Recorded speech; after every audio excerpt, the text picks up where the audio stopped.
Imeya yomasipala waseNkandla uThamsanqa Ntuli ingaphandle ngebheyili emva kokuboshwa namalungu omkhandlu wayo. Basolwa ke ngokwephula imigomo emayelana ke nokuhlangana kwabantu esidlangalaleni ngaphansi kohlelo le-lockdown. Uyithole esobishini umeya waseNkandla ngesikhathi enikezela ngejumbana zokudla kulabo abaswele abadayisa emarenk. Lokhu ke okumfaka inkingeni njengoba abantu bagcina sebebaningi abebefuna lolu sizo. Kuthiwa uphule umthetho wezokuhlangana we-Disaster Management Act njengoba kukhona i-lockdown. Yena nezikhulu zikamasipala wakhe nabadayisayo abayishumi 2 bakhalelwe ngamasongo kaSigonyela. Emasifika thina sabatshela abantsani naqhelani nini engangene ikwanini nizothatha nzoza 1 by 1 bangabe bikho abantu abeza be-crowd. Ngenkathi senza lokho amaphoyisa bezethola ucingo ukuthi hayi nenzani lapho ngoba siyayibona nemoto zamaphoyisa ze-state.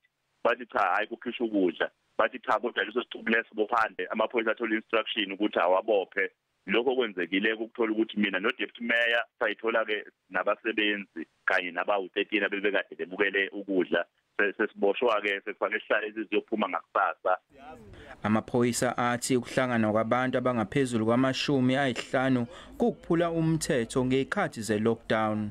7 of them were granted bail of 1,000 each. They expected to reappear in court on the 19th of May, while the other 13 have paid an admission of guilt fine of 1,500 each, and they were released.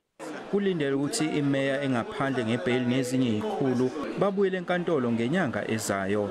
Ezindabeni ze SABC nginguvusi Khumalo eThekwini.